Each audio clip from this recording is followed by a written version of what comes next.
나는 팔개 스님이었다. 여러분이 네이버나 이런 데 가시면 이분 간증이 나와 있어요. 정지훈이라는 연세중앙교회를 섬기는 분의 간증인데, 지금은 좀 시간이 흐른 간증이기 때문에 이분의 연세가 지금 벌써 60세가 됐어요. 여러분의 이 간증을 잘 여러분이 조금 이렇게 들으셨으면 좋겠습니다. 경청을 좀 해주세요. 이분이 1960년생이니까 1960년도 충남에 있는 보령에서 태어나셨는데, 천북이라는 곳이 있습니다. 제가 어딘지 저도 알게 했더라고요. 보령 천북에서 태어나셨는데, 초등학교 5학년 때 서울에 가서 구두 닦기 하면 돈 많이 번다라는 친구의 말에 현혹돼 가지고 그 당시에 육성회비라는 것을, 우리가 이제 나이가 좀 드신 분들은 기억나실 텐데, 육성회비 1,500원을 받던 날에 무작정 그 1,500원을 받아가지고 서울행 기차를 탔습니다. 이분이 영등포역에 도착을 했는데, 이분 성함이 정진훈입니다. 정진훈. 아까 말씀드린 대로 네이버나 이런 데 가면은 다 이 간증이 실려 있다라는 거 여러분이 나중에 다시 한번 확인해 보셔도 되는데, 영등포역에 기차를 타고 내렸는데 도착하니까 밤 8시쯤 됐대요. 대합실에서 자려고 누웠는데 돈이 없으니까 목탁 치는 소리가 들려서 일어나서 보니까 뜻밖에도 스님 한 분이 자기 앞에 서 있더라는 거예요.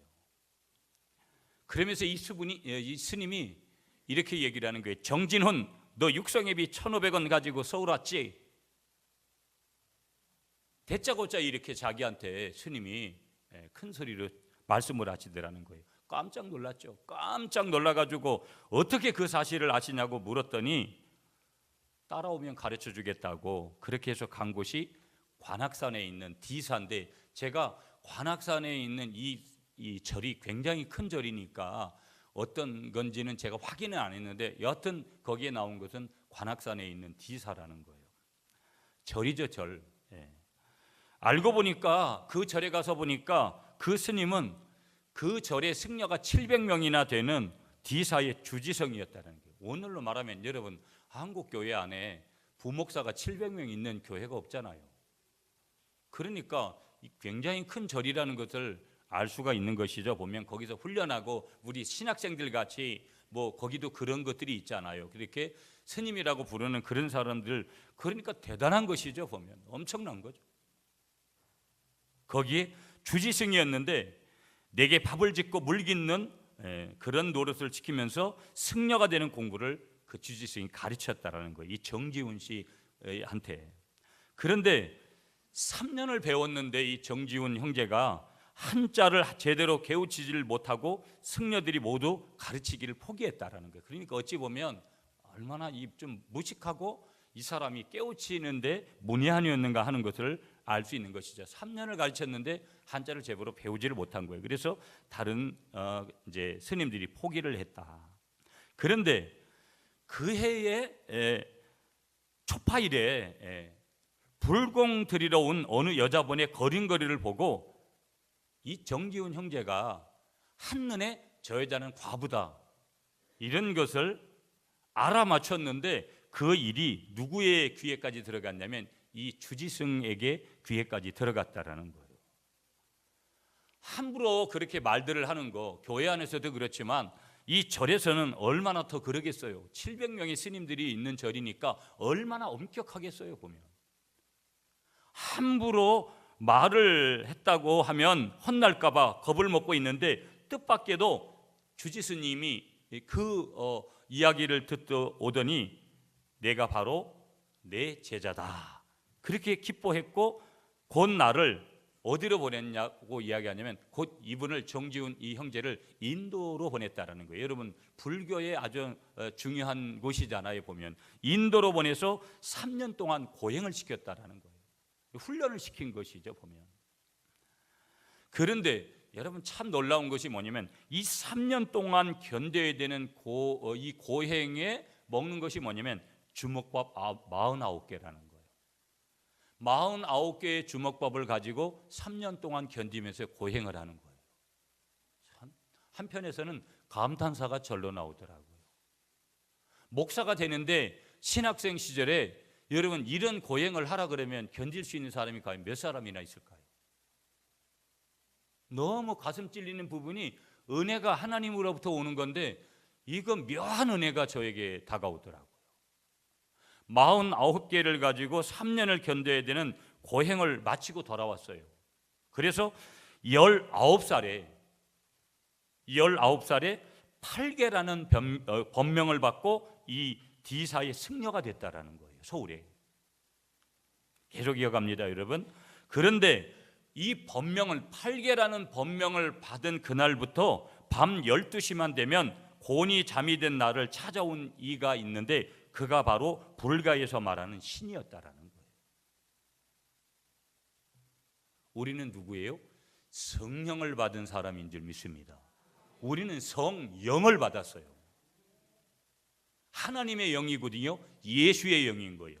교회 안에도 다른 영을 받으면 영들의 세계가 엄청납니다, 여러분. 그러니까 여기 불교에서 얘기하는 영이 찾아왔다라는 것은 다른 말로 하면 귀신이 찾아온 거예요.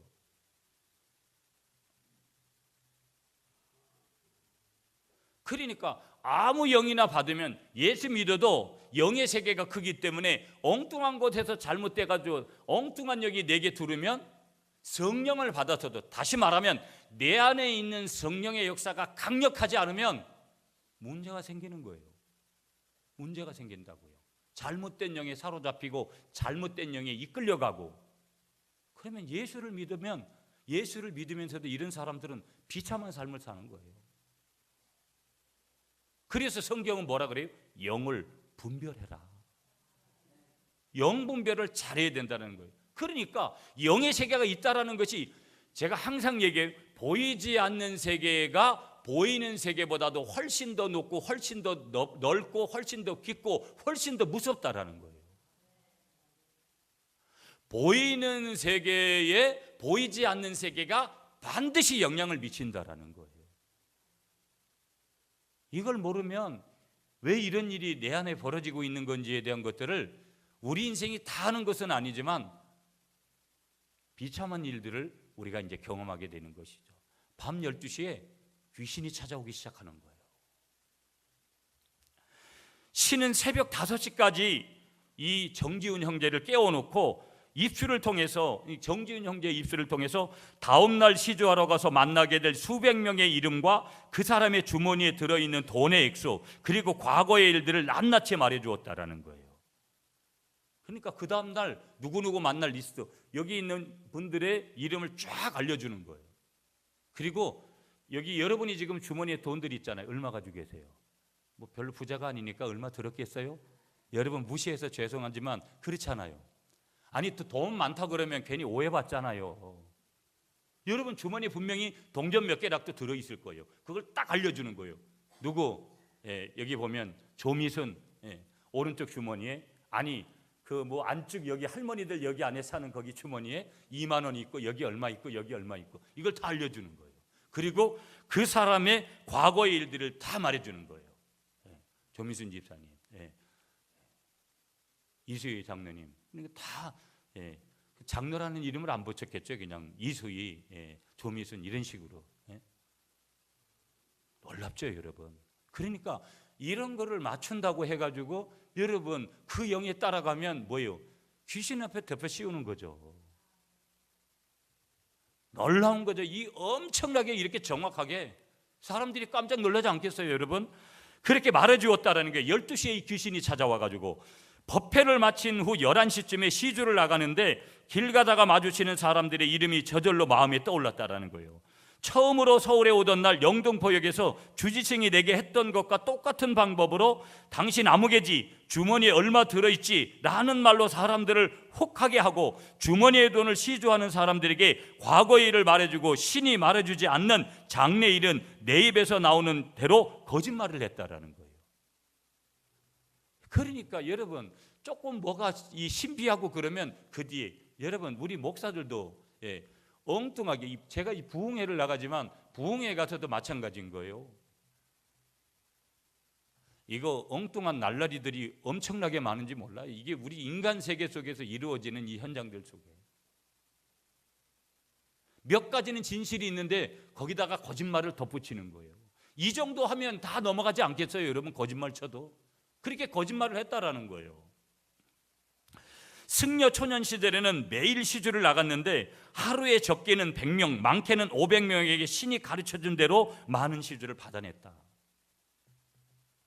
신이 찾아오면서부터 한 번도 배운 적이 없는 중국어, 일본어, 러시아어, 인도어, 영어 5개 국어를 능통하게 구사했다. 여러분 얼마나 머리가 돌대가리인지.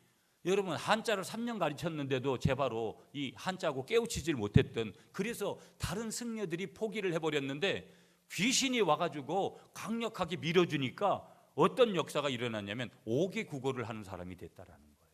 계속 잘 들으세요, 여러분. 외국인이 자기 나라 말을 하면 내 귀에는 그 말이 한국말로 들려왔고 대답할 때는 신이 혀를 움직여서 외국말로 자유자재로 말하게 했다. 놀랍지 않습니까, 여러분? 놀랍잖아요. 관상, 수상, 족상 등도 잘 봐서 디사로 직접 찾아오는 사람들도 있었다. 관상을 볼 때도 과거의 일은 척척 알아맞히지만 하루 후의 일은 신이 전혀 가르쳐주질 않아서 많이 벌 팔자라는 등 거짓말을 했다. 내가 한 거짓말을 그대로 믿어서 행동하면 믿은 그대로 이루어지기도 했다. 참 놀라운 거죠. 사람이요, 믿으면 믿은 대로 된다라는 거예요. 참 놀라운 얘기를 하고 있는 거예요, 지금.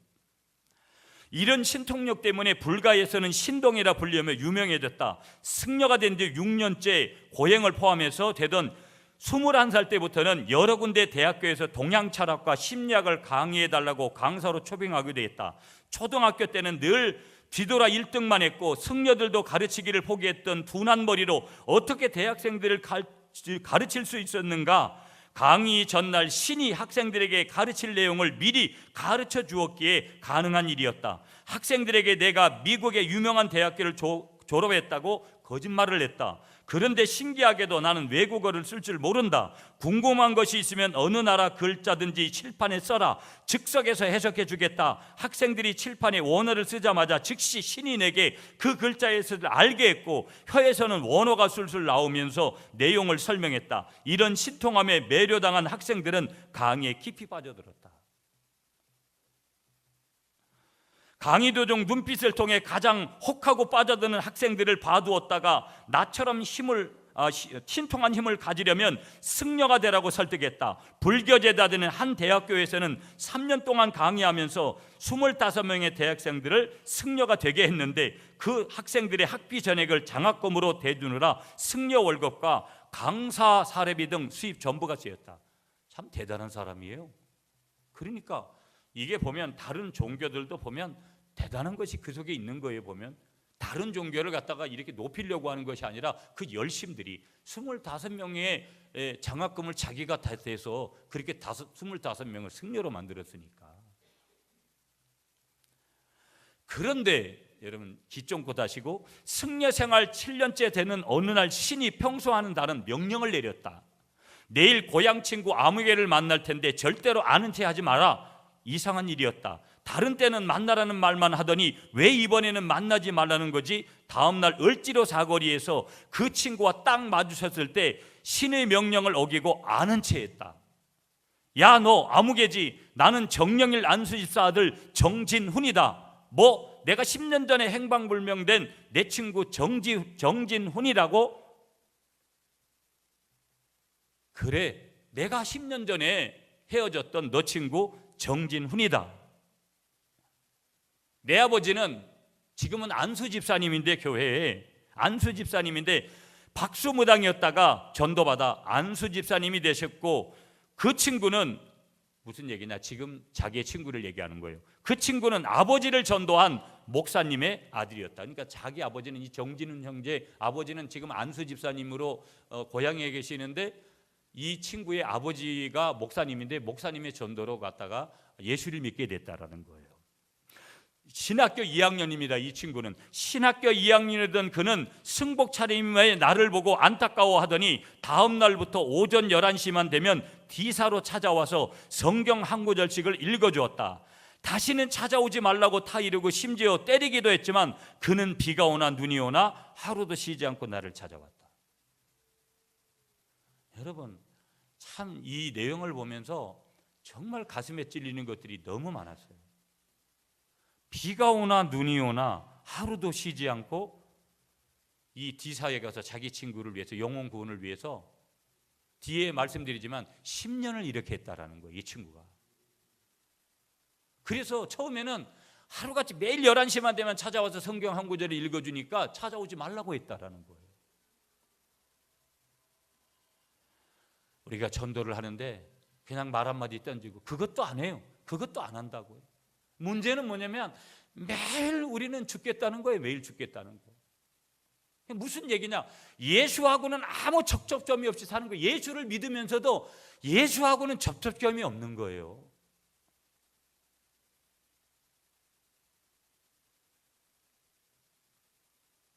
너무 가슴이 깊이 찔려왔어요. 우리 주님의 마음이 어떨까? 우리를 바라보는 주님의 마음이 어떨까? 너무 깊게 찔려왔어요.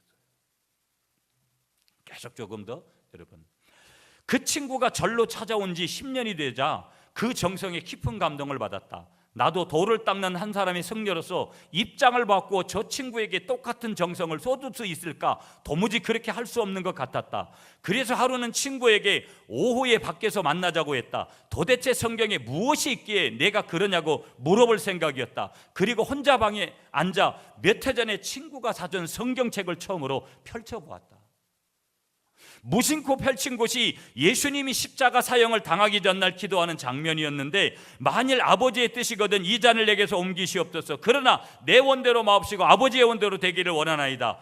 계속 예수님이 십자가의 사형을 당하는 구절까지 읽고 나자 마음이 울렁거렸다. 성령이 역사한 거예요. 어느새 승려 생활을 한 지 이제 시간이 흘러가지고 18년이 됐는데, 그러니까 끊임없이 이때까지도 이 친구가, 자기 친구는 계속해서 찾아가지고 성경도 선물로 해주고 계속해서 찾아가서 전도를 한 거예요. 그동안 불가에서는 꽤나 유명했던 탓에 사형장에 4번이나 갈 기회가 있었다. 그러니까 여러분, 아주 중형을 진 사형수들을 사형하는 장소에 사형 집행하는 데를 아무나 거기 들어갈 수 없잖아요. 그런데 워낙 유명하니까 이 사람이 4번을 사형 집행장에 들어갔다라는 거예요. 불교인 사형수들은, 여기 매우 중요해요 여러분, 극락왕생을 축원하는 불경을 외워주면 평안을 얻은 듯하고 49제와 제사를 지내달라는 조건으로 수억 대를 기탁하기도 했다. 우리는 매일 그거 그냥 하나님 앞에 몇 푼 드리는 것도 갖다가 고민하고 갈등하고 힘들어 하잖아요. 이 놀라운 거예요 여러분. 수억 대를 갖다가 그렇게 기탁을 했다라는 거예요 보면. 그런데 잠시 후 사형 집행 장소로 옮겨질 때는, 이거 매우 중요한 얘기예요, 이미 혼이 다 빠진 사람처럼 교도관의 팔에 의지해서 걸음을 걸었다. 사형수가 죽음의 고통에 떠는 바로 그 순간 내 마음속에서는 저 영혼은 내 거다라며 비웃음치며 좋아하는 신의 목소리가 들렸다. 놀라운 거죠 여러분. 예수 믿지 않고 사형되는, 예수 믿지 않는 죽은 영혼들은 귀신이 저거 내 거다 하고, 끔찍하지 않습니까? 이거 완전 소름 끼치는 내용이에요. 그렇게 얘기를 한다라는 거예요. 자기 안에 찾아오는 귀신이 그렇게 얘기를 한다라는 거예요. 사형장에 갈 때마다 매번 똑같은 소리를 들으며, 매우 중요한 얘기예요, 나는 섬기는 신이 이 세상 무엇보다도 사람의 영혼을 빼앗는 것을 좋아한다는 것을 비로소 알았다. 그러니까 귀신이 사람들을 함부로 잡아먹는 거죠. 이 함부로 영을. 놀라운 일이죠 여러분. 사형수가 죽음의 고통을 두려워하는 것은 예나 지금이나 마찬가지일 텐데, 사형수 예수님의 태도는 내가 만나본 사형수들과는 너무나도 달랐다. 여기서부터 계속 복음이 시작되는 거예요. 죄 없는 분이 남의 죄를 지고 사형을 당하면서도 아무런 반항도 없이 내 원대로 마옵시고 아버지의 원대로 되기를 원한다라고 기도하는 모습이 내게 너무나 큰 충격을 주었다. 내가 사형수라면 예수님 같은 기도를 할 수 있었을까? 다음 순간 예수 믿는 어머니와 아버지 생각이 났다. 승려는 부모님을 버려야 했다. 그러나 그 순간에는 도저히 그럴 수가 없었다. 그래서 부모님이 믿는 예수님에 대해 좀 더 알아보고픈 마음에 속독법으로 창세기부터 요한계시록까지 단숨에 읽어 내려갔다. 우리는 이런 마음도 없잖아요. 이런 갈급함도 없잖아요. 매일 우리 삶의 여러 가지 문제를 경험하면서도 우리는 창세기 펼쳤다가 몇 장 보고 덮어버리고 끝나잖아요. 요한계시록까지는 가지를 못하잖아요. 놀라운 거예요. 우리에게, 저한테도 던지는 그런 메시지가 너무 많았어요. 요한계시록까지 그렇게 읽어갔다라는 게, 계속 들으세요 여러분. 그러는 동안 한 번도 귀담아 듣지 않았던 친구가 읽어준 성경 구절들이 생각났다. 참 놀라운 거죠. 그러니까 우리가 가서 소기의 경읽기 같이 그냥 누구에게 전도하면서 그렇게 성경 구절을 읽어주면 우리는 아무 일도 안 일어나잖아요. 근데 그걸 10년을 했는데 지금 그런 효과가 다 나타나는 거예요. 놀라운 거죠. 계속 들으세요. 그리고 영의 세계를 너무나 잘 알기에 영의 말씀인 성경 말씀들도 쉽게 이해가 되었다. 예수님이 하나님의 아들이라는 것과 성부와 성자와 성령의 삼위일체, 그리고 죄 없는 예수님이 사람들의 죄를 대신 지고 십자가의 사형을 당해서 죄를 사해 주시고 사망과 저주에서 영혼을 구원하신다라는 하나님의 말씀을 깨닫고 보니 내 어머니 아버지가 믿는 예수님을 믿어야겠다라는 결심이 섰다. 한 사람이 돌아오기까지가 이렇게 어려운 거예요 여러분. 어떻게 한 면에서 보면. 그래서 그 자리에서 곧장 주지승에게 달려갔다. 주지승도 신통한 사람이라 내 마음이 변하는 순간에 이미 그 사실을 알고 있기 때문이다. 내가 속죄로 가겠다고 하자 주지승은 이미 마음이 떠났구나 하며 붙들지 않았다. 사복으로 갈아입은 후 친구와 만나기로 한 장소로 달려갔고 우리는 함께 고향집으로 향했다. 팔순을 바라보시는 부모님은 13살에 가출해서 34살이 되어 돌아온 셋째 아들을 알아보지 못하셨는데 친구가 지난 10여 년간의 사연을 말씀드리자 그제야 돌아온 자식을 껴안으시며 통곡하셨다. 여러분 조금 긴데 그래도 조금 이제 거의 다 와가요. 동네 사람들이 우리 집에 모여 밤늦도록 가족 상봉의 기쁨을 함께 나누었는데 밤 12시가 되자 어김없이 신이 찾아왔다. 아직 예수님을 영접하고 완전히 이제 거듭나지는 않았으니까. 나의 배신에 화가 난 신은 내 입을 통해 예수 믿으면 죽여버리겠다고 그야말로 귀신 같은 괴성을 지르고 내 손을 끌어다가 엄청난 힘으로 내 목을 졸랐다. 깜짝 놀란 가족들과 동네 사람들이 달려들어 내 손을 목에서 떼어내려 했지만 21년 동안 꼭두가시 노릇하며 복종하던 나를 놓지 않으려는 귀신의 분노는 엄청난 괴력을 발해서 아무도 이길 장사가 없었는데 어머니가 하나님께 기도하자 곧 손을 풀고 떠나갔다. 여러분 예수 믿는 사람들이 얼마나 대단한 사람들인지를 우리에게 말씀하는 거예요. 그걸 믿으셔야 돼요 여러분. 조금 더 갈게요 여러분. 그 후에도 매일 밤 귀신이 찾아와서 목을 졸랐고 주일날 교회에 들어가는 순간에는 뒤로 자빠지게 만들었는데 머리에 심한 상처를 입은 나는 그 길로 2년 동안 의식을 잃고 식문인간이 되고 말았다. 귀신은 의식 없는 내 손을 끌어다가 다시 목을 조르고 그 상태에서 주사바늘도 들어가지 않을 만큼 몸을 뻣뻣이 굳게 만들었는데 두 손으로는 자신의 목을 꽉 조른 채 눈을 부릅뜨고 뻣뻣이 굳어버린 식물인간. 나는 그런 모습으로 2년 동안 교회 바닥에 누워 있었다. 그러니까 교회 안에서 어떤 방에서 뭐 바닥에 누워 있었다는 이 말은 교회 안에 어디에 그냥 이렇게 방치된 상태에서 아마 계속 그렇게 2년을 보냈나 봐요. 그러니까 여러분 잘못된 영에 이렇게 접촉이 되면 이렇게 끝까지 이게 막 방해를 하고 어느 단계에서는 이렇게 어렵게 만들더라는 거예요. 이 사람은 엄청난 고행을 한 사람이잖아요. 그러니까 이 귀신의 세계 속에 엄청난 신을 받으니까 이 귀신들이 이렇게 와가지고 끝까지 갔다가 예수 못 믿도록 가서 마지막까지 갔다가 그렇게 끌어내리려고 이렇게까지 했다라는 거예요. 이러면 웬만한 사람은 아이고 나는 포기하고 예수 안 믿겠다고 이러지 않겠어요. 그런데 계속 들어보세요 여러분.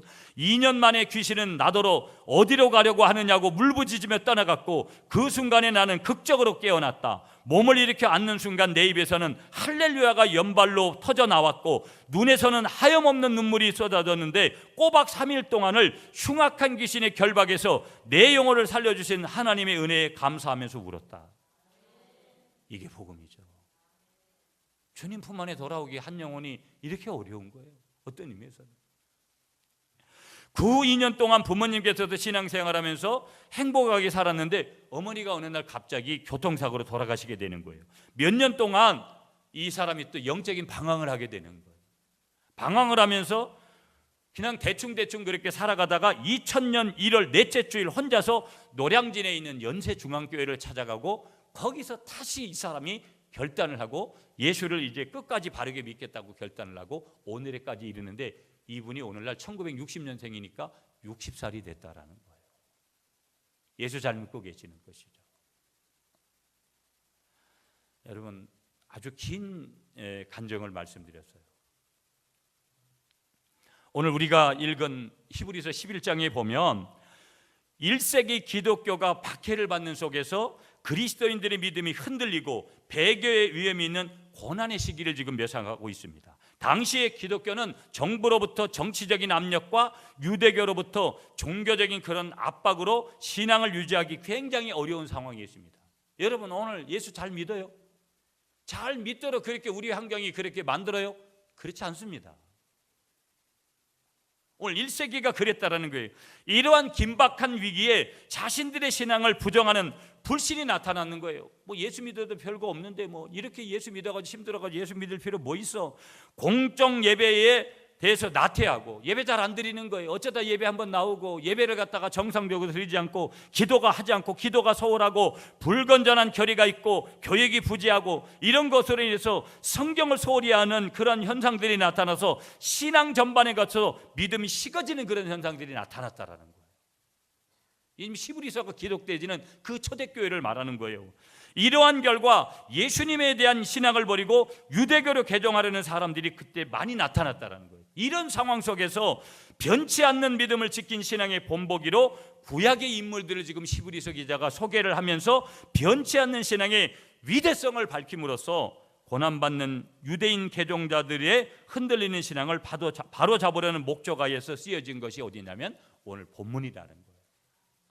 제가 좀 시간이 없기 때문에 조금 더 빨리 그렇게 진행을 했는데, 그래서 하나님께서는 오늘 여기 히브리서 11장 13절부터 17절에 오늘 본문을 통해서 21세기 포스트 모더니즘식의 시대 현대를 살아가는 성도들에게 대단히 중요한 진리를 가르쳐 주시고 계시는데, 하나님께서는 본문을 통해서 믿음의 속성들을 먼저 가르쳐 주시고, 믿음은 인간이 고난을 넘어서는 힘이고, 믿음을 통해서 하나님의 나라를 소망하고, 믿음으로 자기 자신을 포기하고, 믿음으로 하나님의 뜻에 자기 자신을 복종시킴으로 하나님의 뜻을 이루어간다. 그러므로 이 믿음으로 살아가기 어려운 시대를 살아가는 이 시대의 성도들에게 하나님께서는 소중한 말씀을 한 주제로 집약해서 말씀하시는데, 그 단어가 뭐냐?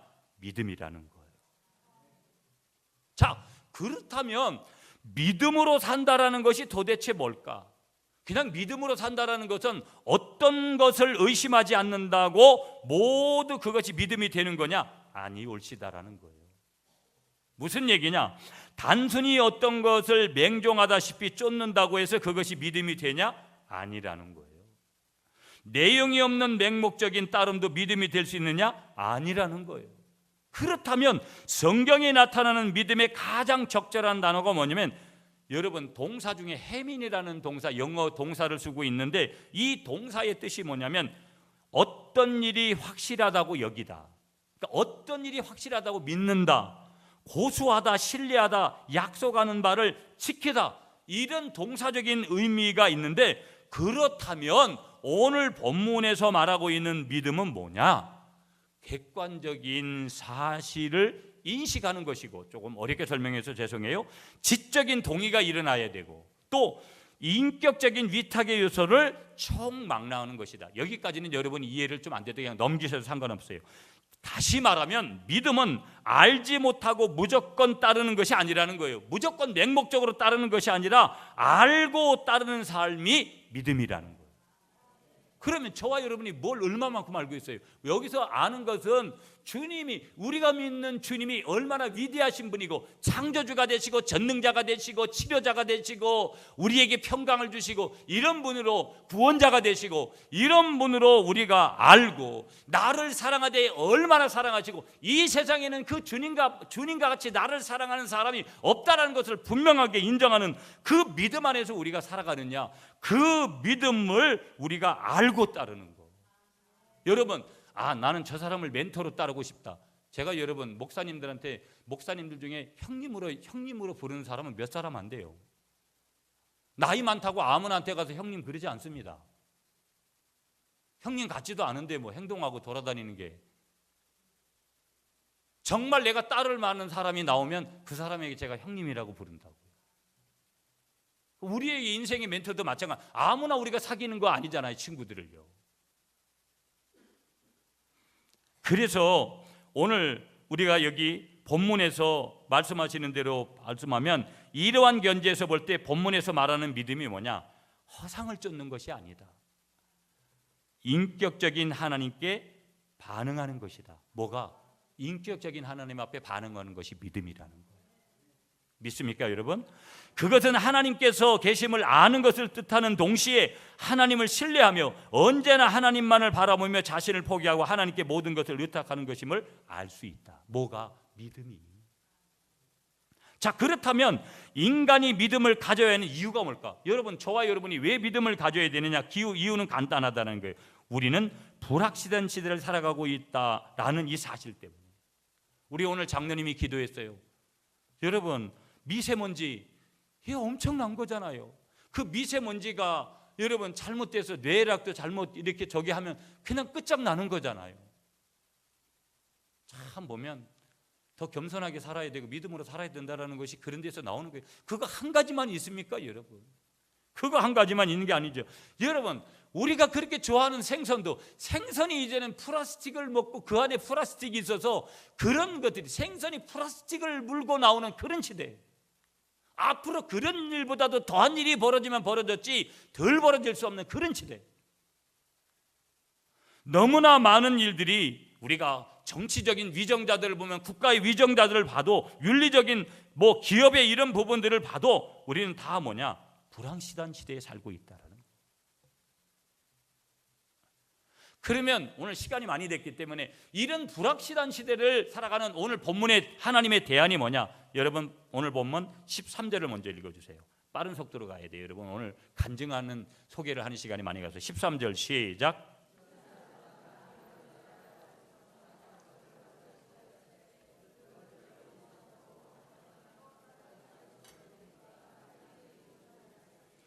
아멘. 오늘 우리가 믿음으로 살아야 되는데 첫 번째로 주시는 메시지가 뭐냐? 믿음은 뭐냐? 우리의 믿음이 어떤 믿음이냐? 내가 오늘 여기 내 믿음이 어디 있느냐?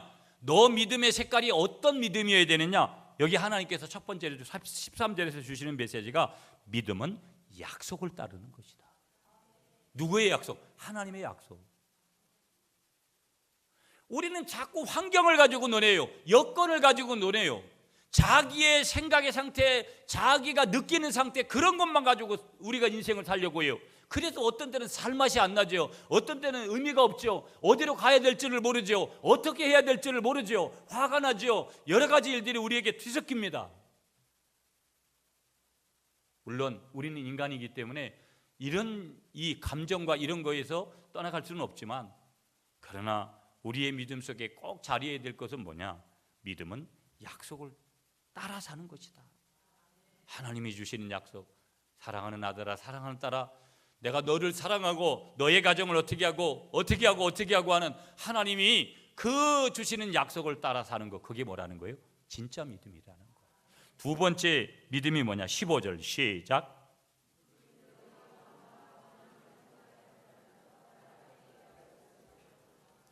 아멘. 진짜 믿음은 뭐냐? 내 믿음이 어디 있느냐 물으시는 그 진짜 믿음 속에 보여지는 그 믿음은 뭐냐? 우리 한번 따라하겠습니다. 믿음이란 고난 속에서도 하나님께 등을 돌리지 않는 것입니다. 조금만 힘들어 보세요. 첫째, 우리의 마음속에 뭐예요? 예배하기 싫고 찬양하기 싫고 기도하기 싫고 교회 가기 싫고 영적으로 살기 쉽지 않고 하나님 방향에서 살고 싶지 않은 거예요. 우리가 순간순간 하나님 앞에 등을 돌리는 일들이 뭐냐? 믿음이 없기 때문에 그런 거예요.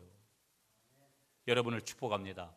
여러분의 심장에, 여러분의 가슴에 하늘로부터, 하나님으로부터 주어지는 믿음을 채워서 여러분 어떤 고난과 역경이 우리 속에 가져올지라도 하나님 앞에 등을 돌리는 어리석음이 아니라 항상 주님 앞에 우리의 모든 것을 향하는 믿음으로 반응하시는 여러분이 되시길 축복합니다. 세 번째 믿음이 뭐냐? 여러분 오늘 본문으로 다시 돌아가셔서 어디로 가냐면 16절이에요. 16절 시작.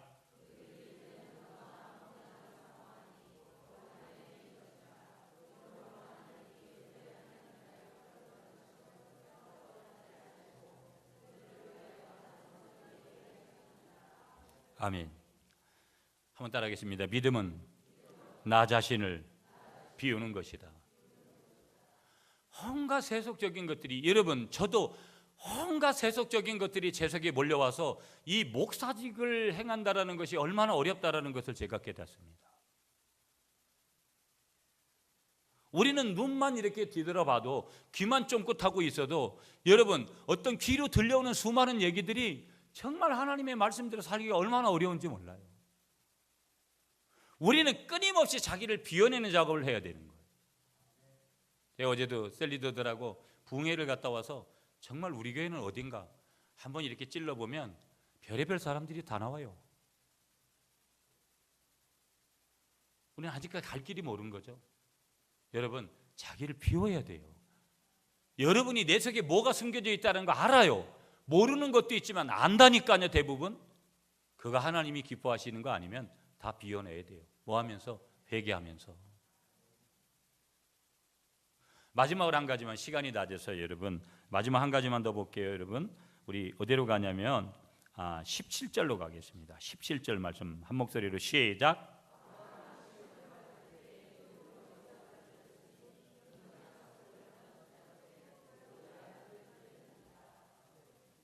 예, 한번 따라하겠습니다. 믿음은 자기를 포기함으로써 하나님을 전적으로 의지하는 것이다.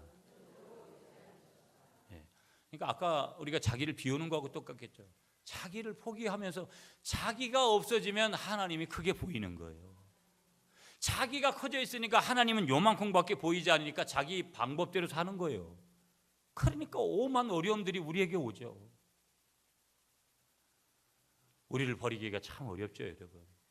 그러나 우리를 버려야 됩니다. 자기를 버려야 돼요. 그리고 하나님만 우리가 의지하는 게, 언제까지 내가 이 땅에 살지도 몰라요, 여러분. 오늘 이 불확실한 시대에 언제까지. 그러나 중요한 사실은 어느 순간 우리는 하나님 앞에 가요. 영의 세계가 이렇게 무섭다 그래도 여러분 마지막에 우리를 그 영의 세계에서 구원하시는 것은 성령이고 예수의 영인 거예요. 아무리 우리가 주위의 환경이 어렵다 그래도 예수를 바라보고 가면 거기에 살 길이 있는 거예요. 이왕 이 땅에 사는 동안에 우리가 주님이 주시는 그런 능력 가운데 우리가 살아야 되지 않겠습니까? 말씀을 정리하면서 여러분 오늘 우리가 믿음으로 살면 놀라운 일이 그 속에서 생길 줄 믿습니다. 주님이 우리에게 계속 물으시는 거예요. 내 믿음이 어디 있냐? 믿음이 중요하다라는 거예요. 노후 준비를 하고 돈도 벌어서 뭐 하고 자식 교육도 하고 다 필요한 것이죠. 그러나 주님이 우리에게 그런 걸 물으시지 않아요. 그런 것은 다 주님이 행하도록 우리에게 지금까지 인도하셨으니까. 물으시는 게 뭐냐? 내 믿음이 어디 있느냐? 믿음을 아름답게 준비하셔서 이 세상의 삶의 자리에서 승리하시고 주께 영광 돌리고 주님 만날 날을 믿음으로 준비하시는 여러분이 되시기를 간절히 축복하겠습니다.